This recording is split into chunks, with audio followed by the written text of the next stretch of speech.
Susan, Approve. Ingrid, Approve. Jim, Approved. John, Approve. I approve as well. It's unanimous. Did we get any public comment, Mark or Rhonda? Not that I'm aware of any, John, at the time when I last checked with Selena this afternoon. Okay. That takes us to principal's report. Rhonda. I just want to thank everyone, all of you, and Nancy Thurlow and the selectmen. Monday night, we had our public hearing. It was 12 minutes long. I was gonna say, all 10 minutes of it. So thank you, everyone, for being a part of that and helping the process along. I also want to thank the custodial staff at school. They're doing an amazing job. They're not only doing their regular custodial duties, but they're also doing a lot of painting, just like really spending quality time making the school look great. And they wouldn't, during a normal summer, have the time to do as much as they've been able to do. So they've even done some, there were a couple of closets that there had been water damage in from a roof leaking, and the roof got repaired a couple of years ago, but nobody's had a chance to Just a couple. fix the water damage. And so they've even had time to do that. So it's been nice. Summer school, extended school year, and the enrichment programming is underway this week. We have 31 students attending summer school, 11 attending ESY, and 13 attending the enrichment opportunities that the district made available, like Writers Workshop and Minecraft Education, Debate Club, Creativity Club, Warm-Up, Workout, Wind Down. And we have 13 staff who are involved in those 3 programs. We have, so far, we've had nine kindergartners coming in the fall. So we'll see how that goes in the next few weeks if we get any more. But right now, 9. And there is a kindergarten think tank group that I'm a part of that has met once. We met once last week, and we've got a couple more meetings. Just, kindergartners haven't been at school yet and don't know what that looks like. And we want those first experiences for them to be, those are important for all of their years of schooling to lay that foundation. So what does that look like given where we're at? So that's been a great group to be a part of. And I know Mark's going to talk about the reopening committee. So I'm going to leave all of that for his report. And that's it on my end. Well, John, would you like me to follow that, or? Yeah, I was just gonna see if anybody had any questions for Rhonda about anything. No. Actually I do.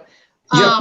So I'm on this task force for reopening schools, and I think it was Ian, I'm on a subcommittee with him, and he had mentioned kind of how you're approaching the setting up the classrooms and groupings of classrooms a bit differently than maybe we had been in the past. So can you just let us know what your thoughts have been relative to that and what work you're doing? Because maybe other administrators are, but nobody else has kind of mentioned that kind of thing in our task force stuff. So maybe this is an opportunity, if there's someone else there listening, to hear what you have been doing. Well, one of the things that I didn't, as soon as you said that, it did remind me of something the custodians have been doing. We moved the top floor around a little bit. We moved 6 classrooms around so that the 3rd and 4th grade are where 5th and 6th used to be. So they're in the top part of the wing so that they're nearer to 1st and 2nd grade. And that kind of adds to what we're thinking. we don't, it will be nice to know what comes out of that task force. It'll be a little bit easier to be thinking about it, but initial thoughts are, different ways that we can use our spaces to spread students out. Either within the classroom. Another piece would be to not have, like, middle school students typically move from classroom to classroom. We wouldn't have middle school students moving. We would have them stay where they are, and teachers would be the ones to move. Those are just some preliminary. It's kind of hard to make some hard and fast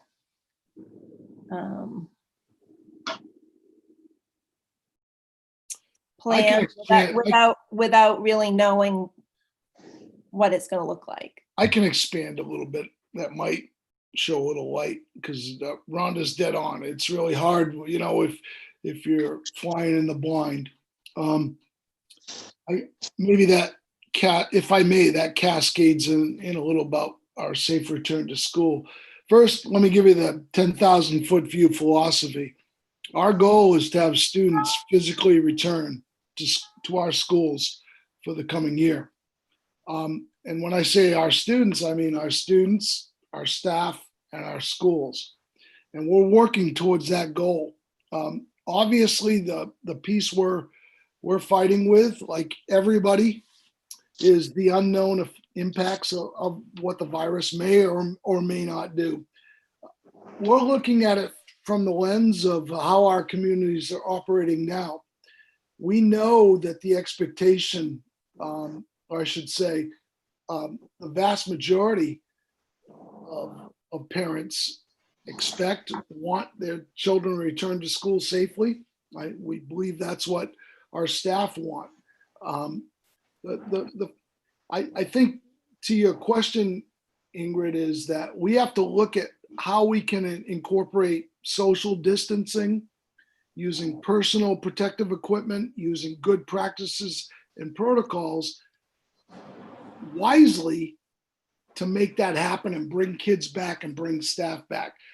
That's happening successfully in some areas, but we want to pay attention to metrics like the data in terms of what the virus is doing in our communities, the impact, best practices. And I can't say enough how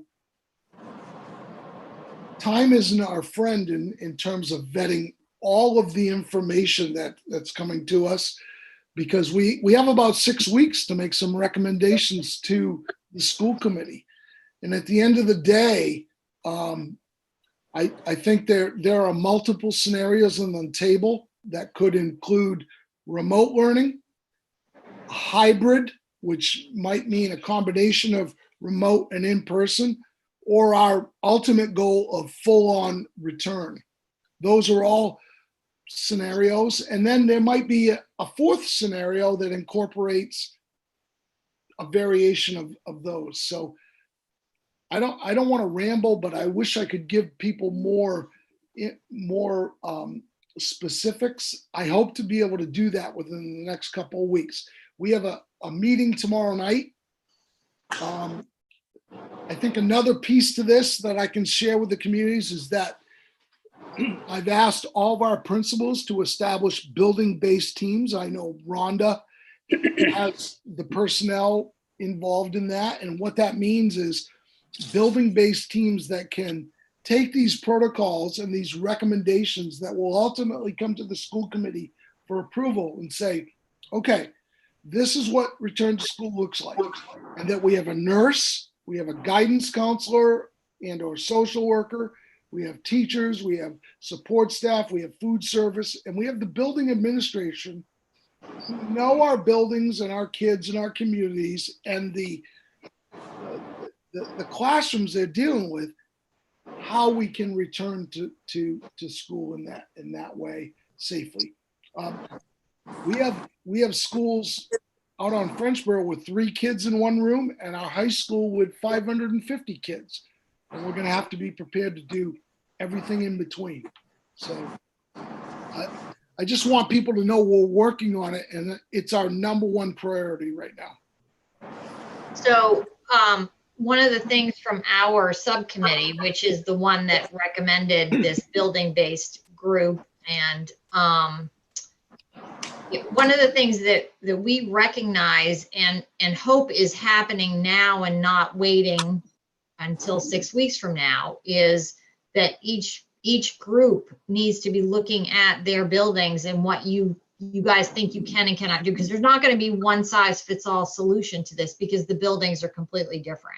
Right. So, so I think, and I would just say, I mean, I feel like, Mark, what is the last date of our established task force? I mean, I don't think that we have 6 weeks to make a decision, because we can't be letting parents know the third week of August whether their kids are going to be in school or not, because they need to, there's all kinds of fallout, right? If for some reason we make a statement that we don't feel kids can be back in buildings, how are parents working without establishing some way, you know? So my hope is that we will have a much clearer understanding by the very beginning of August, Yes. in terms of how we are, at least at that point in time, moving forward, recognizing that, you know, if the sky falls and Hancock County becomes a hub of the virus, that might have to change things. But We're working towards that, Ingrid. I want the public to know we're working concurrently with Hancock County superintendents. And what Rhonda described is we're very close to being able to bring some preliminary recommendations back to the admin team so those building-based teams can plan. It would be foolish on my part to think that in mid-August, I'm going to bring something to the school committee and to parents and to staff to say, let's do this. That can't happen. So it's important to respect the process and all the people we have at the table, but I want people to know that we're working daily on this to be able to get information forward. And yes, as you described, our goal, our endpoint is we've got to be prepared to give some details in early August.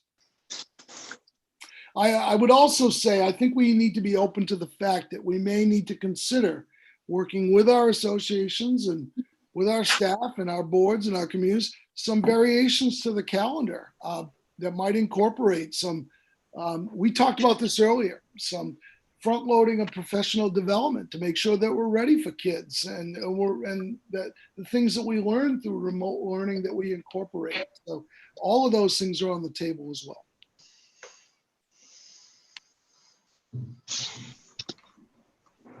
All right. Do you have anything else, Mark, for your, no? Okay. I think that question, John, just kind of gave me, and I'm sorry if I was long-winded, but I No, wanted that's okay. to try to let people know where we're at, because one of the things I'm hearing is that we can't get out enough information, enough specific information soon enough. And I want people to know I'm conscious of that, and I will do my best to give specifics as soon as I can. Okay. Sounds good. Does anybody else have any other questions? Okay. Moving on to discussion items. Use of the horseshoe area. I would like to, if I may, John, may I? Yep. So one of the things I'm getting ready to, so here's a segue that it's probably not a surprise to many of you and our community members that many of the municipalities throughout the island, municipal playgrounds are open. And as I say that, I want to give the caveat that, you know, at your own risk, there's not active people like you might go to the market disinfecting or sanitizing equipment. But many of our playgrounds, including the playground on South at Pematic, Southwest Harbor, is open. And so we're getting ready to announce that the tennis courts at the high school and the track will be open for limited use using social distancing and all those protocols. And with that, we've received, I know Rhonda's received at least one request, but the horseshoe area is an area that characterizes Southwest in the summer in a way that, whether it's farmers markets, whether it's artists, there's just a lot of activity there.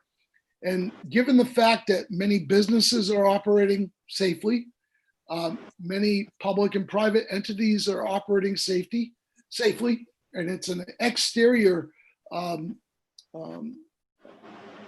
the grounds are exterior to the building.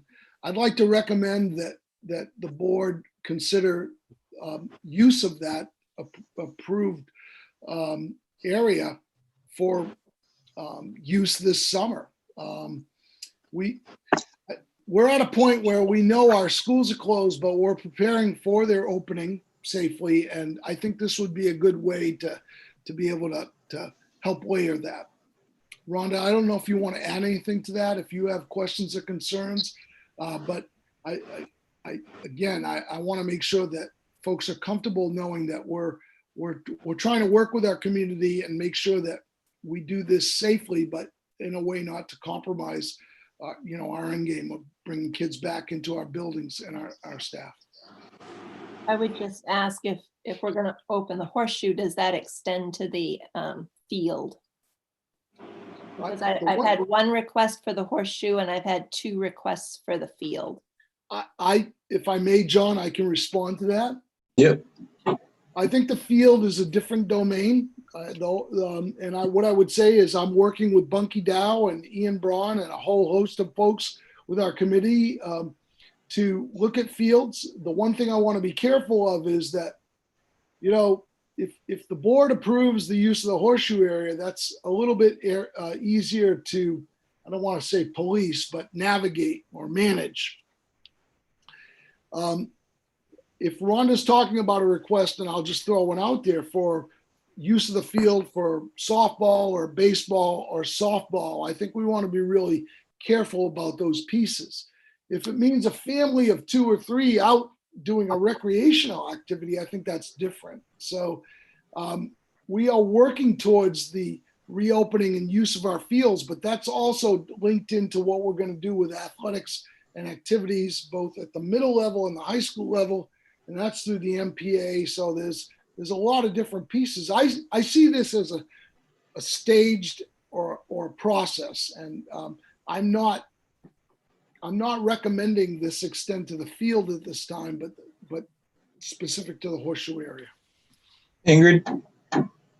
So currently you have kids playing on that field. I mean, they're playing on the big kid playground and they're running around out on the field. And I know that Mary Ellen, in an attempt to separate our daycare kids, because we're keeping them in pods, is having one run around on the ball field at the Herrick Road property end of that field and the other in our play garden. And I don't know how you're going to police. I mean, I don't know how you're going to police it. So, I mean, I can tell her she can't use it, but she's not the only one that's out there utilizing it. So, And the requests that I've had aren't for the actual like ball fields. They're just for, people want a big outdoor space where people can spread out and exercise or, yeah. I see that differently. And I would say to the board, there's a liability issue here. And the liability issue is you're okay, because as long as we post signage that say use at your own risk, you're fine. If it's individual or small group. But if we get into, again, I don't want to be specific to it. Let's say it's a soccer league or whatever, organized softball. That's a different layer. So if it's individual use, like you see somebody out on the field bird watching or stretching, that's use at your own risk, and it's low proximity and it's with social distancing. But an organized group or a request to use a field for a large event, that's a game changer. Okay, so are you telling me that the daycare cannot use the end of the field to have 10 kids running around on it? Because that to me falls into an organized group based on what you just said. So I don't know how we differentiate that. Well, and I'm not looking for special treatment because I'm on the school board. I think we just need some clarity. I think 10 children with a community partner is very different than a group. So I would say we have no issue with that and have not had any issues with that specific with that specific case. I think, Ingrid, the answer to the question, we're going to have to take these on a case-by-case basis. And that instance that you just described, I wouldn't have any issue with that. But I get really nervous if we start talking about teams with 20, 30 individuals and spectators. That's a game changer. So people should fill out a building request Yes, form, and absolutely. then it gets vetted and kind of something like that, where there Correct. might be 50 people there, is Right. gonna be a no, but a group of Correct. 10 kids with a couple of adults watching It's fine. is different. It's fine. It has been fine. It's always been fine. It's been within the state guidelines. But when we get into the potential activity, just like we have with town meetings, and we have to follow the state guidelines, period. So I think we have to look at those each individually. And what Ingrid described doesn't cause me any concern.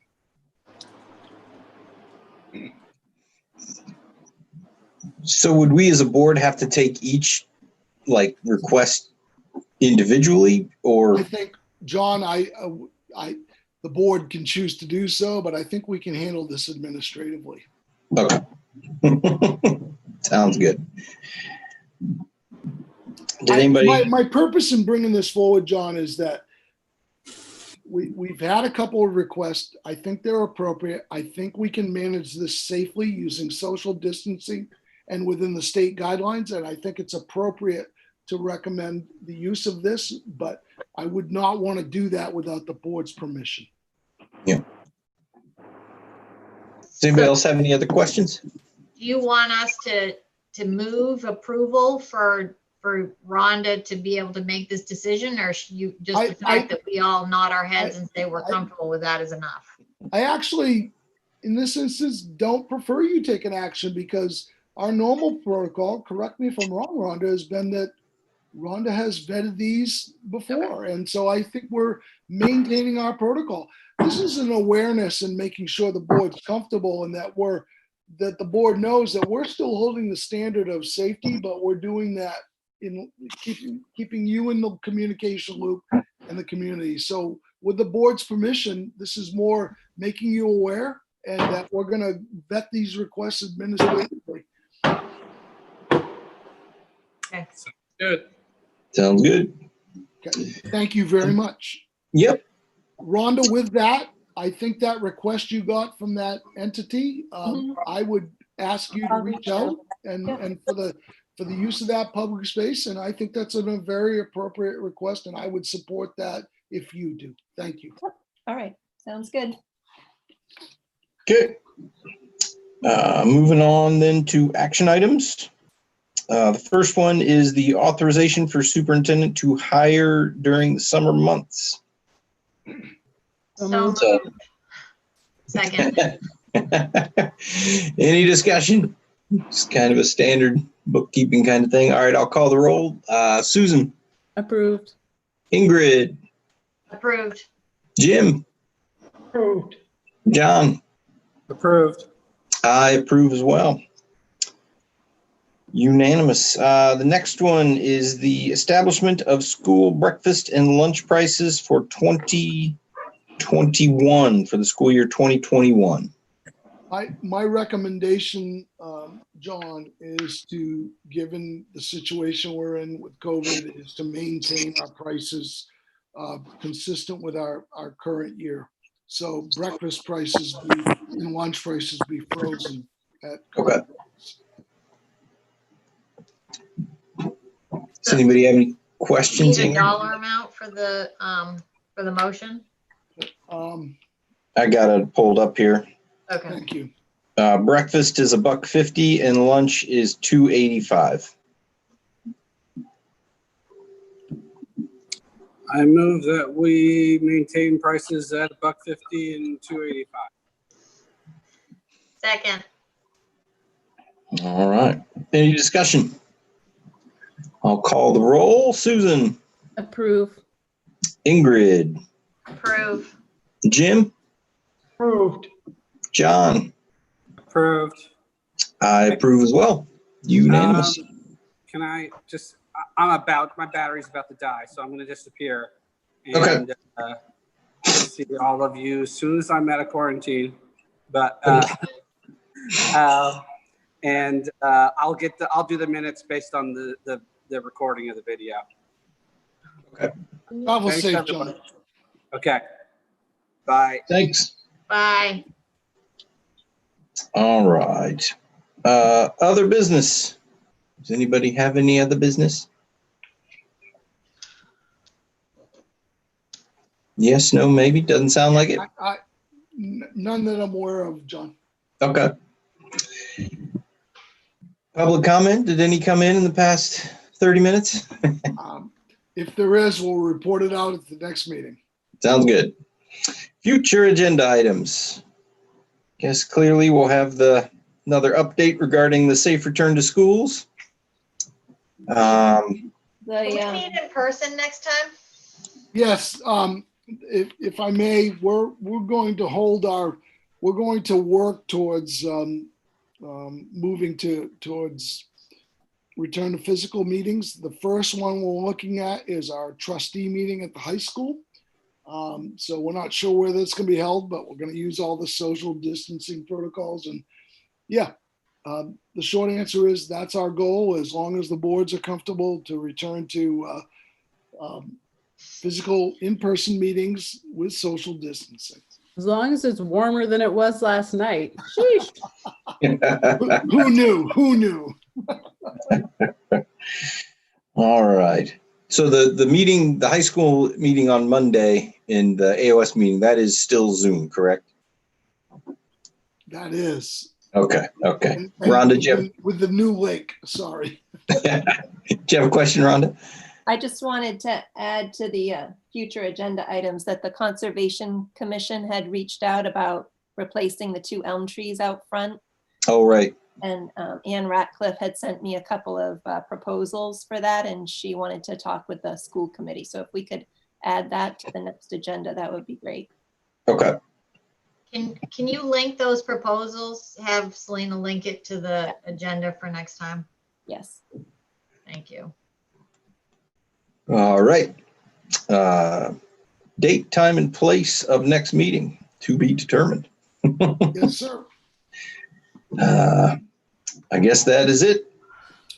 So we don't think it's possibly going to be the second Wednesday of August, the safe return. I mean, we don't know. If you want to maintain your existing date schedule, I think that's probably appropriate to keep that in line. I'm certainly keeping it open in my calendar, whatever works for you folks. Okay.